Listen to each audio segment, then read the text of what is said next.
ठीक है, आप कैमरा अच्छा आ रहा होगा, नया माइक लिए, ठीक है। अब देखो इसके अंदर है ये पीजी सेमेस्टर 2 का, पीजी सेमेस्टर 2 का कोर कलेक्टिव 4, 5, 6 और इलेक्टिव कोर 01, ठीक है। ये 4 पेपर होते हैं पीजी सेमेस्टर 2 के, जिसका क्वेश्चन पेपर है और किस तरह का क्वेश्चन पेपर पिछले साल बना था वो पेपर है, ये हाथ में पेपर है, इसका पीडीएफ डालेगा और ये पढ़ाने के लिए खाली, और ऊपर जो ब्रॉड व्यू होता है वो दिखा देते हैं, ठीक है, किस तरह के क्वेश्चन आते हैं, ठीक है। तो एक तो सिलेबस देख के आप लोगों को पता चल ही जाता है किस तरह का क्वेश्चन आता है। जैसे इलेक्टिव कोर में यहाँ पर ये पूरी थीसिस के ऊपर क्वेश्चन आए कि पीजी के बाद जब आप पीएचडी करोगे तो पीएचडी के अंदर आपको क्या क्या पढ़ना रहता है, ठीक है, उसके ऊपर क्वेश्चन है। 6 में आपका नॉर्मली क्या है यार ये पारिस्थितिकी पर्यावरण के ऊपर क्वेश्चन दिया हुआ है, ठीक है। और CC5 में नारीवाद महिलाओं के बारे में पढ़ना है और CC4 में झारखंड के बारे में पढ़ना है, ठीक है। ये झारखंड का है, DSPMU रांची यूनिवर्सिटी, ठीक है। अब इसको एक एक करके बढ़ देते हैं। CC4 में दिया हुआ है इसमें, जैसे झारखंड में मुगल के बारे में पूरा अच्छा से पढ़ जाना, और बहुत छोटा छोटा चीज नहीं पूछता है, एकदम ऊपर पूछेगा, ठीक है। देखो उसके अंदर जो भी सिलेबस है ना, 2-4 सिलेबस मतलब एंड टू एंड सिलेबस ही दे देता है, ठीक है। और ऐसा नहीं है कि आपको फेल कर देगा, आपको पास करने का 1000 मौका देगा, उसमें से अगर आप एक मौका फेल करते हो तो वो आप फेल करते हो, वरना वहां पर जाकर आप अटेंडेंस बनाओ, आप पास हो। तो ये झारखंड में मुगल बहुत सिंपल चीज है। अब मुगल 1500 से लेकर 1700 तक मुगल थे, ठीक है।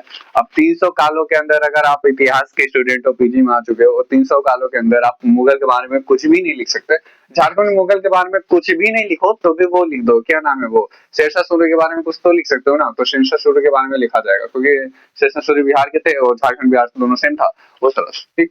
तो इसे लिखना नहीं है, जितना आपको दिमाग है उस तरह से लिखो। आप झारखंड में मुगल है तो मुगल के बारे में बहुत अच्छा चीज आप लिख सकते हो। अभी तो हमको कुछ याद ही नहीं आ रहा क्या बताए। कोल विद्रोह है, ठीक है, कब हुआ था वो भी याद नहीं आ रहा। तो 1833 शायद 1833 या 32-33 में होता है, ठीक है।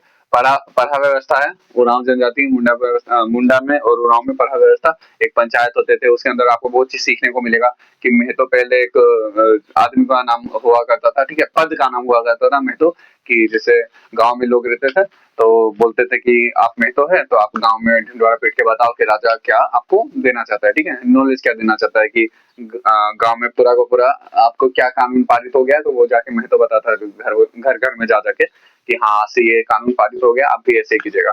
तो वो महतो का व्यवस्था वंशागुणत हो गया, तो पहले उसका नाम होता था राज और उसका पद था महतो, तो राज महतो करते करते वो अभी तक चल रहा है महतो। और इसी तरह महाराष्ट्र में भी पवार वगैरह उस तरह चल रहे, देशमुख वगैरह, ठीक है। तो ये पढ़ा व्यवस्था हो गया, उसके पढ़ने के अंदर बहुत ज्यादा आपको नॉलेज आएगा, इसको पूरा चार जाना, इसको पढ़ने से बहुत ज्यादा दिमाग आपको खुलेगा झारखंड के बारे में, ठीक है। साफावर आंदोलन है, जैसे कोल विद्रोह आंदोलन है, उसी तरह यहाँ पर बुद्ध भगत के ऊपर भी आंदोलन है, ठीक है। ये सिलेबस में दिया हुआ था, लेकिन ये जो क्वेश्चन आया ये केवल 1 नंबर का क्वेश्चन आया है, ठीक है। ये चारों फर्स्ट नंबर के क्वेश्चन आए हैं। साफावर आंदोलन, सिंहभूम में सिंह वंश, ठीक है। जैसे चेरों में चेर वंश, 3 ही झारखंड में मेन वंश फर्क था, नागवंशी, सिंहभूम, चेर वंश और चोल वंश तो यहाँ है। तो पलामू, सिंहभूम और रांची नागवंशी, ठीक, यही पढ़ना था और कुछ खासा पढ़ना नहीं, 2-4 वो राजधानी याद करो, 6-7 वो राजा याद करो, बस। बहुत छोटा सिलेबस है झारखंड का, ठीक है। उसके बाद पराग ऐतिहासिक झारखंड, इसके अंदर बहुत डीपली आपको पढ़ना पड़ेगा। इसके अंदर एकदम जमीन फाड़ने से लेकर आपको पढ़ना पड़ेगा। एक ये कैप्टन बीचिंग करके कोई बंदा है जो झारखंड में प्राग ऐतिहासिक खोज किया हुआ है, ठीक है। गुमला उमला के बारे में पढ़ना पड़ेगा, हो पाएगा तो गुमला का मैप बना दो, ठीक है। और झारखंड में होता तो और अच्छा, गुमला का मैप आपको याद ही होगा, किस तरह से उसकी ओर जा सकते हैं उस तरह, ठीक है। उराव जनजाति का बसाहट, जैसे कि ये पढ़ा व्यवस्था है, उराव जनजाति कैसे ही जंगल को साफ करके अपने नाम पर जंगल कर लिया, अभी CNT एक्ट बहुत लागू में, ठीक है। बिरसा आंदोलन हो गया, जैसे कोल विद्रोह हो गया, बिरसा आंदोलन हो गया, साफावर आंदोलन हो गया, ये सब छोटे छोटे आंदोलन है। ताना भगत आंदोलन हो गया, बापला विद्रोह बापला का अर्थ पूछा है, ठीक है, ये 1 नंबर के लिए, ठीक है। और झारखंड आंदोलन तो मतलब हम झारखंड आंदोलन पे हमको लग रहा है कि 12 पेज लिखे थे, ठीक है। बहुत बहुत बढ़िया कॉन्सेप्ट है, बहुत बढ़िया एक वो है झारखंड आंदोलन पे, आप बोलिएगा तो वीडियो ना देखे, बहुत अच्छा।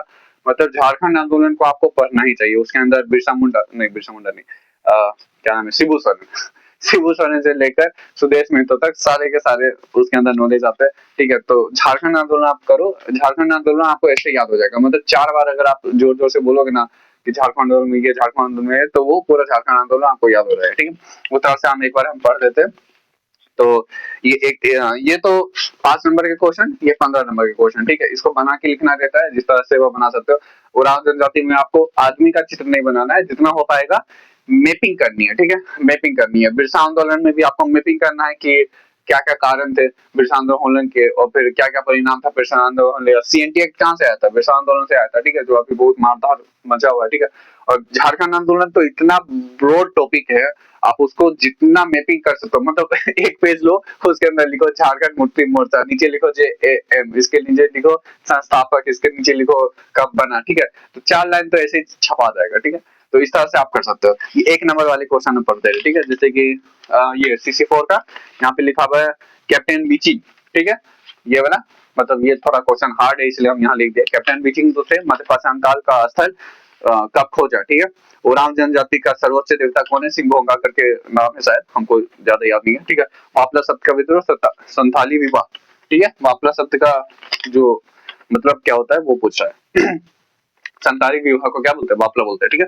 संथाल जनजाति में युवा ग्रह को क्या कहा जाता है, नागवंशी के राजा दुर्जन साल मुगलों से कितने रुपए वार्षिक कर देना स्वीकार किया। अरे ये जो मुगल है ना, जो भी झारखंड का आप लिखोगे, मुगल के लिखो, चाहे आप दिल्ली सल्तनत के लिखो, दिल्ली सल्तनत भी इसके अंदर है, जबकि क्वेश्चन में नहीं आया था पिछले साल।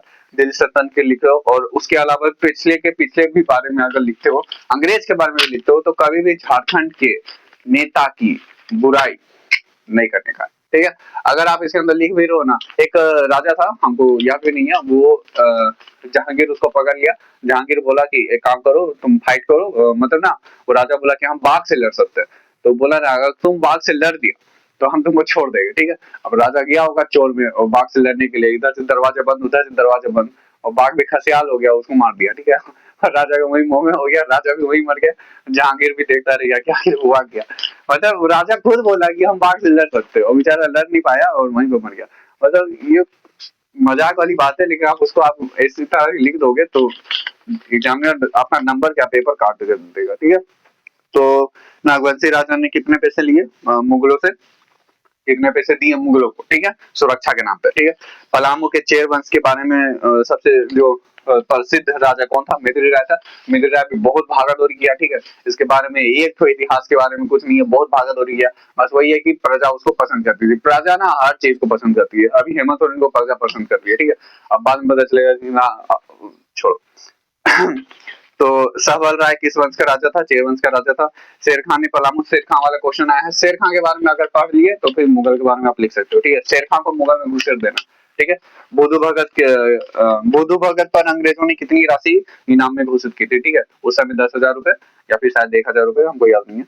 और जतरा भगत का जन्म कब हुआ था, ठीक है। तो ये 3-4 आंदोलन को आपको करना है, प्राग ऐतिहासिक पढ़ना है, ठीक है। और ऊपरी ऊपर ये पढ़ा व्यवस्था आपको पढ़ना है, और मुंडा और उरांव के बारे में पढ़ना है, ठीक है। झारखंड का पूरा सिलेबस जो है उसी को पढ़ना है, जो पिछले बार क्वेश्चन आया था वो ये क्वेश्चन है, ठीक है। अब CC5 में जाते हैं। महिलाओं के बारे में फुल एकदम माथा पेची कर देगा, पूरा महिलाओं के बारे में पूछेगा A to Z। यानी अगर आप इतिहास उठाए हो, इतिहास का शुरुआत से लेकर इतिहास के अंत तक केवल महिला महिला महिला, महिला नारी आंदोलन, चीन में महिला, फ्रांस में महिला, इंग्लैंड में महिला, रूस में महिला, पूरा छीछा लेदर करेगा महिला महिला करके, ठीक है।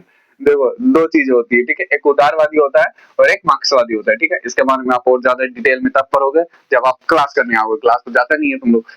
तो उदारवादी और मार्क्सवादी, मार्क्सवादी इस तरह से आप समझ लो कि नहीं हक है तो लेबे करेगा, ठीक है। और उदारवादी नहीं, हक है तो दे दो यार, क्या दिक्कत है, दे दो, ये वाला बात है। तो वो बहुत सिंपल हो जाता है, लेकिन मार्क्सवादी तो उग्र हो जाते हैं, ठीक है। तो ये सिंपल ही पूछा, उदारवादी नारीवाद क्या होता है। जो यूरोप में हुआ था वो उदारवादी नारीवाद है, जो रूस में हुआ था वो मार्क्सवादी नारीवाद है, ठीक है। और अपनी हकों को बहुत ज्यादा जोर से मांगना वो मार्क्सवादी हो जाता है। उस तरह से आप डिटेल में जब पढ़ोगे तो आपको समझ आ जाएगा। ये यहाँ से यहाँ तक आपका 5 नंबर का क्वेश्चन, यहाँ से यहाँ तक ये 15 नंबर का क्वेश्चन, ये तीनों क्वेश्चन 1 नंबर के क्वेश्चन है, ठीक है। इस तरह से समझो।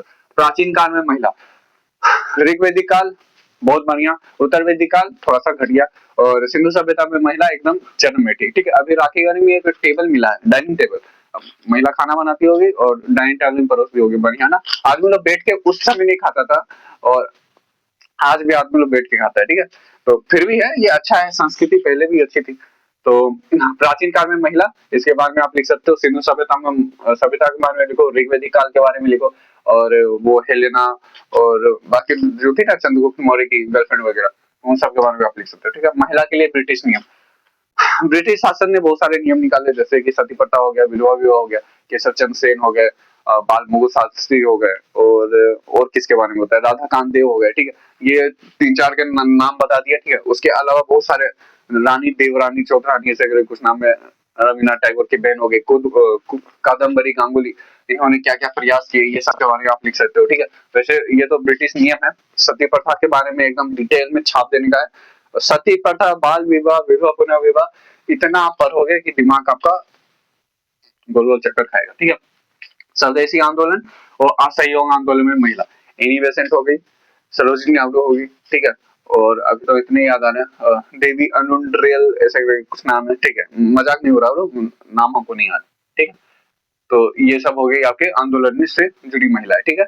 और सुचिता कृपलानी भी शायद इसी के अंदर आती है, ठीक है। मध्यकालीन मध्यकालीन भारत में महिला, मध्यकालीन का नाम सुन के आपको एक नाम याद आया होगा, जैसे रजिया सुल्तान, ठीक है। उसी तरह आप जोधाबाई के बारे में लिखो, नूरजहां के बारे में लिखो, ठीक है। मध्यकालीन भारत में महिलाओं का क्या योगदान था, ठीक है। और गुलबदम बेगम के बारे में लिख सकते हो, ठीक है। पद्मावती के बारे में लिख सकते हो। वो राजस्थान का इतिहास नहीं है, वो क्या नाम है, अलाउद्दीन खिलजी के बारे में भी आप उसको पढ़ा जा सकता है उसमें, ठीक है। चीन में महिलावादी, इसके बारे में हम छोड़ दिए थे क्वेश्चन। अब चीन के अंदर महिलावादी के बारे में आप पढ़ोगे, इतना देर में आप ये सबको डिटेल में पढ़ो, ठीक है। और एक तो ये बात समझ लो कि हम लोग पीजी क्यों करते हैं। हम लोग करते हैं कि हमारा पीएचडी हो और हम लोग प्रोफेसर बने, ठीक है। अगर आपको उसके लिए नहीं कर रहे हो तो वो आपका मर्जी है। पीएचडी में ये क्वेश्चन आते हैं, ये चीनो, ये उदारवादी क्वेश्चन नहीं आएगा, ठीक है। तो आपको पीएचडी अगर करना है तो बहुत बढ़िया से इसको चाट जाओ, और ए टू जेड आपको याद होना चाहिए। जैसे हम तो पीएचडी नहीं कर पा रहे, अभी मेरा निकला नहीं है, तो आप यहाँ से यहाँ तक अगर पूरा चार्ट गए और आप पढ़े हुए तो आपको समझ आएगा कि हाँ, ये पीएचडी करना थोड़ा आसान होगा, ठीक है। उसके बाद मार्क्सवादी नारीवाद, प्राचीन काल में महिला, सेम चीज, ठीक है। और लेकिन इसको क्या करना है, ब्रॉड भी लिखना है, इसको शॉर्ट में लिखना है, ठीक है। स्वतंत्र भारत में महिला, स्वतंत्र भारत में महिला के बारे में अगर आप लिखने बैठो तो कम से कम 90+ महिलाओं के बारे में आप पूरा का पूरा आर्टिकल लिख सकते हो। आर्टिकल लिख के मैडम को दिखाओ, मैडम बोलेगी वाह क्या बात, अगर कोई मैडम है तो, ठीक है। तो प्रोफेसर, तो स्वतंत्र भारत में महिला के बारे में बहुत बहुत बहुत बड़ा आप लिख सकते हो, ठीक है। स्वतंत्र भारत में महिला का संवैधानिक स्थिति, अच्छा ये दोनों सेम, तो ये आप इसको लिख सकते हो, बहुत बड़ी बात है। जैसे आर्टिकल 21 हो गया, आर्टिकल 19 हो गया, ठीक है। उसके अलावा भी महिला के ऊपर कुछ कानून नहीं लगते, ठीक है। और बहुत जो भी आप कानून के बारे में आप पढ़ोगे महिलाओं से रिलेटेड, उसके बारे में आप यहाँ लिख सकते हो, ठीक है। औपनिवेशिक वादी महिला का सहभागिता, यानी कि जो विदेशी आक्रमण हो रहे थे, ठीक है। जैसे कि विदेशी आक्रमण नहीं बोल सकते उसको, विदेशी इन्विजन ऐसे बोलते हैं ना शायद उसको। तो जब इंग्लैंड और स्वीडिश और बाकी लोग, फ्रेंच लोग आ रहे थे, तो उस समय महिला की क्या स्थिति थी, ठीक है। उस समय ज्यादा आप नहीं लिखो तो क्या नाम था, बेगम हजरत महल, ठीक है, उसके बारे में आप लिख सकते हो। और रानी लक्ष्मीबाई, उसके बारे में आप लिख सकते हो, ठीक है। सिलेबस में ये सब दिया हुआ है, सिलेबस में आप डायरेक्टली जो चीज आप पढ़ोगे वही चीज आपको देखने को मिलेगा, ठीक है। इसके बाद है मेरी वोllस्टोनक्राफ्ट, ये एक बुक के बारे में जो कि क्वेश्चन पूछा था। अथर्ववेद में कन्या को क्या कहते हैं, ये पूछा था। शारदा एक्ट कब पारित होता है, ये पूछा था, ठीक है। राजस्थान से जुड़ा हुआ है शारदा एक्ट, 1922 शायद। क्वेश्चन पढ़ देता हूँ, ठीक है। CC5, तो जो 1 नंबर वाले क्वेश्चन है, ये तो डायरेक्ट क्वेश्चन आए हुए थे, ठीक है। ये 1 नंबर वाले क्वेश्चन पढ़ दे रहा। आम्रपाली किस क्षेत्र से संबंधित थी, ठीक है। जेंद्र मार्टिन या फिर बिहार मगध, इस तरह से आप लिख सकते हो। अथर्ववेद में कन्या को क्या कहा जाता है, किस गुप्त शासक के सिक्के पर स्त्री का अंकन था, चंद्रगुप्त द्वितीय, ठीक है। मेरी आई थिंक चंद्रगुप्त द्वितीय था या फिर चंद्रगुप्त था, उसका भतीजा ऐसा तो था ना। मेरी वोllस्टोनक्राफ्ट पता नहीं क्या है। किस देश की सर्वप्रथम महिला समानता के अधिकार को पहचाना, किस देश की महिला ने सर्वप्रथम समानता के अधिकार को पहचाना, रूस, ठीक है। क्योंकि महिला दिवस उसी के कारण बनता है, ठीक है।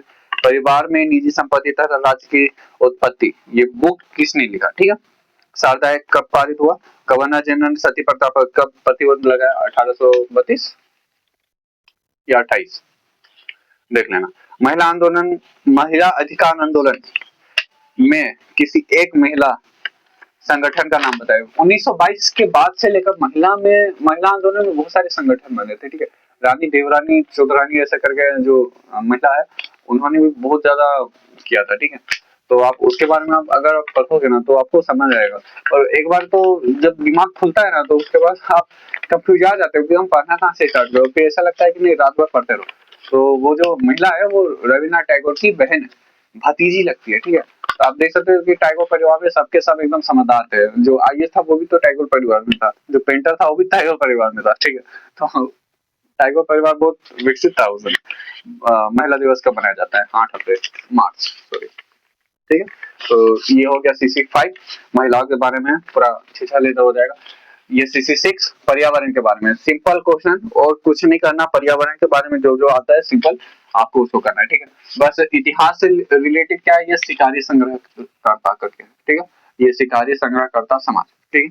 यानी कि पाषाण काल के बारे में फुल एकदम जाके अच्छा से पूरा पाषाण काल, मध्य पाषाण काल, पूरा पूर्व पाषाण काल और मध्य पूरा पाषाण काल और उच्च पूरा पाषाण काल, इस तरह से आप उसको एकदम डिटेल पढ़ लोगे, ठीक है। उसके अंदर जो चॉपिंग चॉपिंग संस्कृति आती है और हड्डी आते हैं, ठीक है। और ये वाला मानव नरभक्ष, इसको तो हम क्वेश्चन भी छोड़ दिए थे यार, बहुत अच्छा क्वेश्चन था।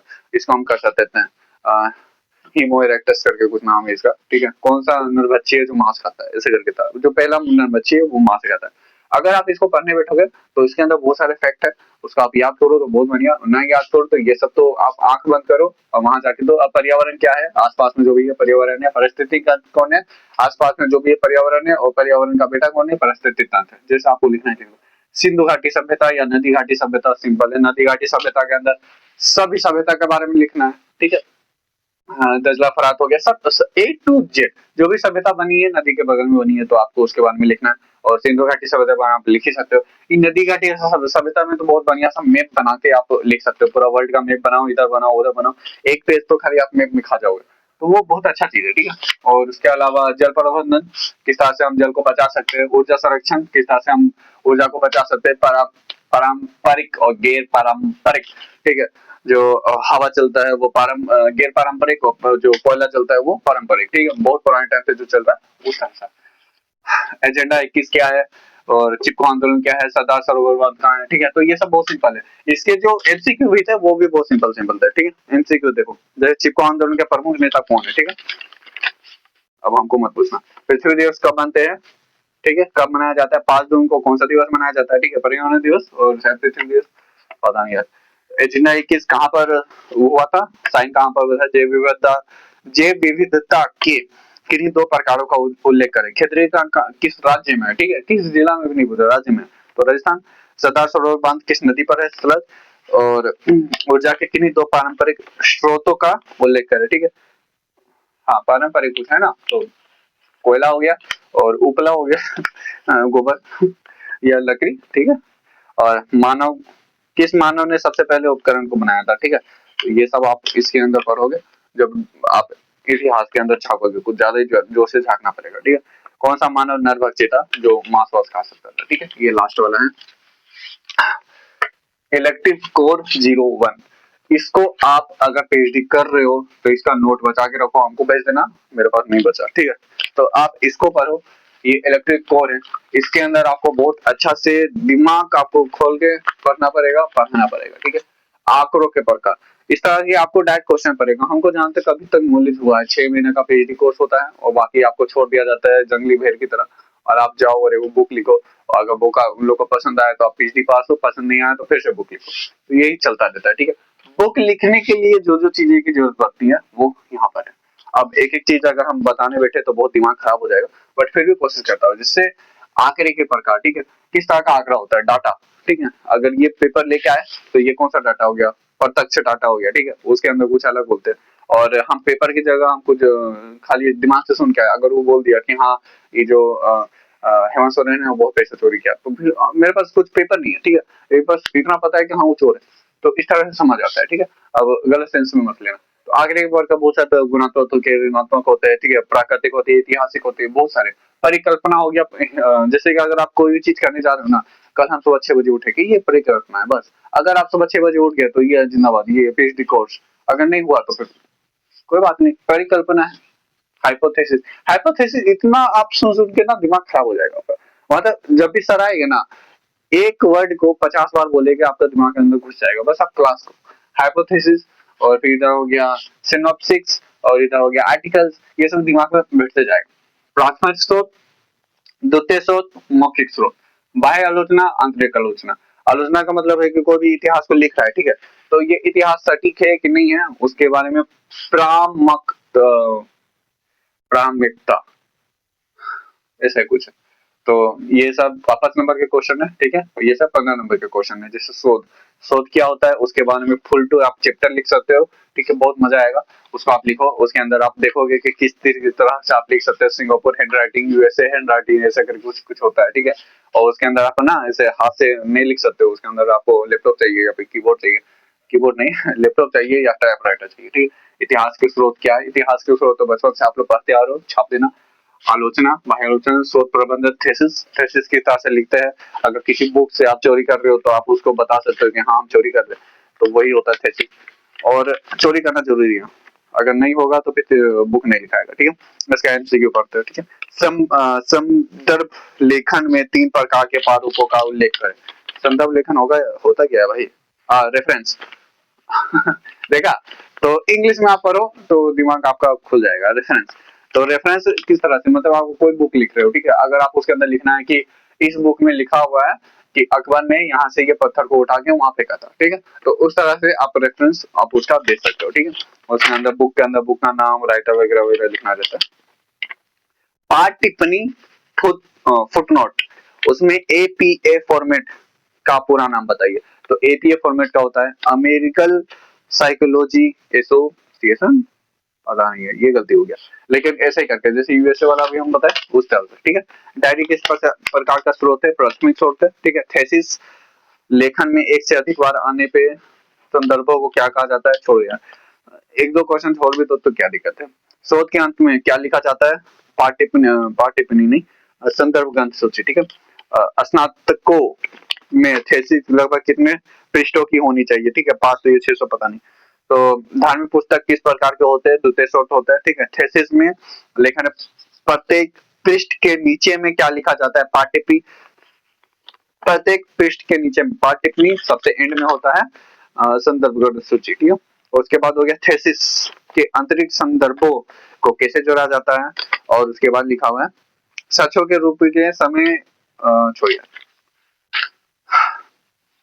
तो ये था, ये पूरा का पूरा सिलेबस है। जब आप सिलेबस आप कॉपी के अंदर लिखोगे तो आपको एक मन में बहुत सुदबुहाट होगी कि हाँ भैया बहुत सिंपल क्वेश्चन है, लेकिन आपको उसको डीपली थोड़ा पढ़ना पड़ेगा। जैसे कि अगर आपको केवल जनरल, अगर आपको पास भी होना है ना, तो आपको यहाँ से जैसे हर क्वेश्चन में आप कैसे निकाल सकते हो। देखो ये 15 नंबर का क्वेश्चन है, ठीक है, आप इसके अंदर क्या क्या लिख सकते हो? देखो ये वाला तो आराम से लिख सकते हो, ठीक है। और उसके अलावा अब 2 ही क्वेश्चन बचा, तो ये वाला लिख सकते हो, ये 2 क्वेश्चन लिख सकते हो, ठीक है। इसके अंदर ये लिखो, ये लिखो, ठीक है। अब नहीं तो ये लिख सकते हो, जैव विविधता वाला। शोध तो आराम से आप जब आप पढ़ना स्टार्ट करोगे ना, शोध के अंदर ये सबका सब आ जाएगा। अब जब शोध लिख रहे हो ना, तो अगर नहीं भी लिख रहे हो तो ये सब लिख देना, ठीक है, और वही शोध, और ये वाला लिख देना। और यहाँ पर आप उराव जनजाति झारखंड आंदोलन हम बहुत लिखे थे, 13 पेज, बहुत सिंपल है, अगर आप लिखना उसको चाहो तो, ठीक है। और इसके बाद बिरसा आंदोलन, बिरसा आंदोलन में भी आपको बहुत सारे क्वेश्चन आपको मिल जाएंगे, जिसके अंदर आप आराम से उसको बहुत लंबा तक कर सकते हो, ठीक है, बहुत नंबर खींच सकते हो, ठीक है। और ये सब तो लिखना ही पड़ेगा, 2-2 नंबर के क्वेश्चन है, 5-5 नंबर के, इसमें से 2 क्वेश्चन लिखने रहते हैं, 2 क्वेश्चन नहीं लिखने रहते, 4 क्वेश्चन लिखने रहते हैं। भाई सब क्वेश्चन को नहीं लिखो कोई दिक्कत नहीं है, 4 ही क्वेश्चन लिखना रहता है, ठीक है। अब इसके अंदर हम बताते हैं, देखो इसको बहुत सिंपल तरीका से आपको करना है, कुछ ज्यादा मेहनत नहीं करना है, ठीक है। मेरे बस इतनी है, इससे ज्यादा नहीं है। कितने में से है? 400 में से, ठीक है, मेरे बस इतनी है। और अगर आपको बहुत ज्यादा ब्रॉड जाना है तो जो टॉपर था उसके आए थे इतने, ठीक है, तो ज्यादा का अंतर नहीं है। वैसे तो हम हमेशा से एवरेज रहे, 14th प्लेस पे आए थे हम क्लास में, तो कुछ ऐसे कोई फायदा होता नहीं है।